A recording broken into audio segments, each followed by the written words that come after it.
Brief, that was frustrating for our team.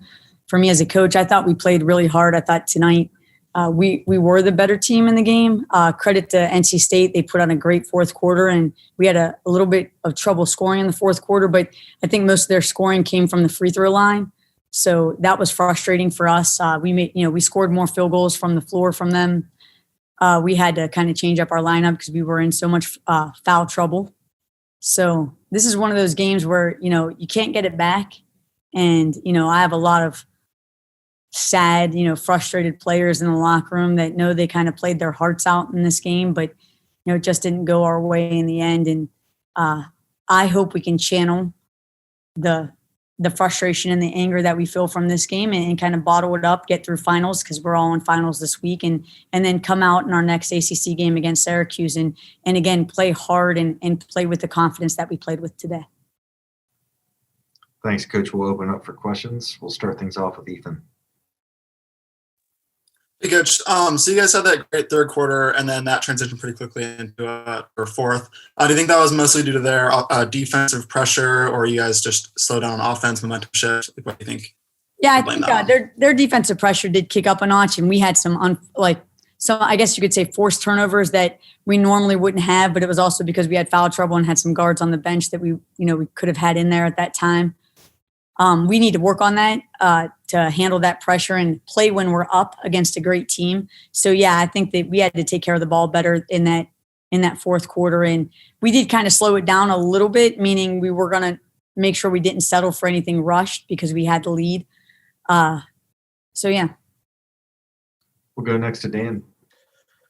Coach, when you get into the foul situation or you have guards that wind up on the bench and you have to shuffle the lineup, especially with a shortened bench, how difficult is it for players to kind of adjust on the flow when that's happening? And secondly, just in the disparity in fouls, is there a part of players that have to back off when there are 4 fouls later? They still go, hearts out? Yeah, I think, when you have 4 fouls, you still have to play and you have to play hard.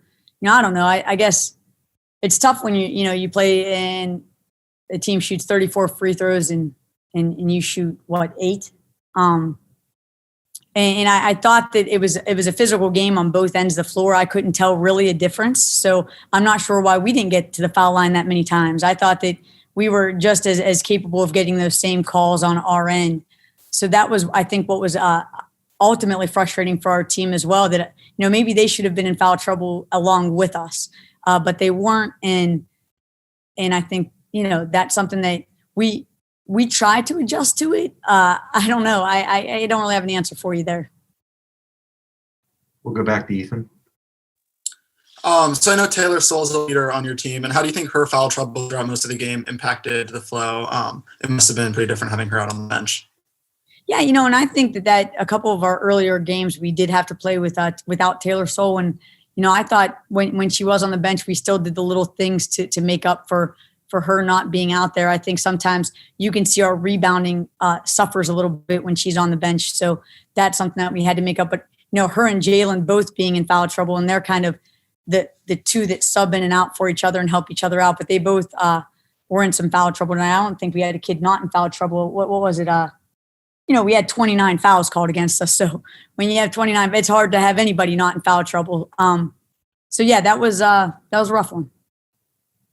We'll go to Dan. Coach, Michaela pours in 20 points. Marnell goes for 15. I know that they are the type of players that can do that on any given night, and they work especially well together. I know that's something I've asked you in the past, but to do it against a team like NC State that I know is very good defensively and some of the things that you saw, just what does that show you about them in a game like this where they both step up? Yeah, it showed me that, Michaela Dickens, Marnell, they have a lot of grit in them. They have a lot of heart.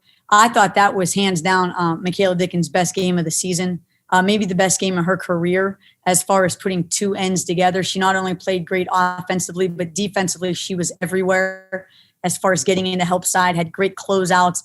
There wasn't a possession that she took off in this game. And I was really impressed with her. And, Marnell, I think this is kind of her come out game as well. She had a little bit of a slow start this year. So I think this is going to propel her into having a lot more confidence. But I can't say enough about those two guards. They really play bigger than what they are, and they play with a lot of heart. And I thought, Cam Swartz came into this game as well. And defensively, I think that was one of her best games. Again, just ready to play. And I thought, for the limited time Jalen Batts was in there, I thought she looked mean and tough and aggressive. I just think that, she got caught up in some fouls and some, some of those hand checks that she got called on, I thought were happening throughout the game that I don't know, the picking and choosing of when and not to make those calls is kind of, I guess, above my pay grade. I don't know. Ethan?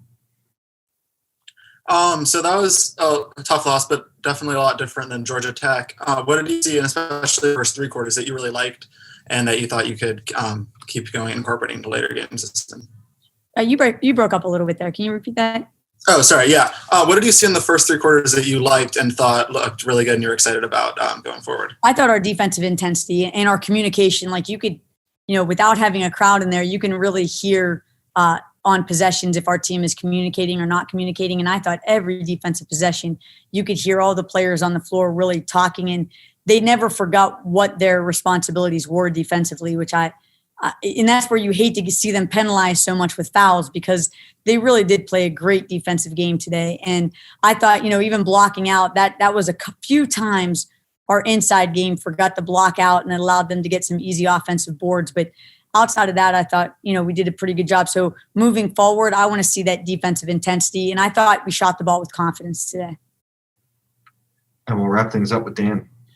Coach, I was just looking at Syracuse too, because I know you get the full week for finals before you play Syracuse. They're a team that I know last year did well inside and can do some pretty good things. I know it's early, but what are you expecting from them? What do you know about them, even based off of the two games from last year? Right. I expect them to play with a high octane, press you back to that zone that they play. They even go back to a man a little bit.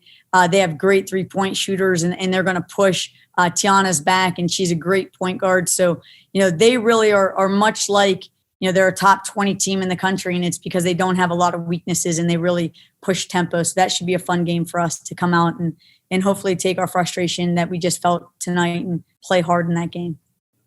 Coach, thank you for your time. We appreciate it. Thank you.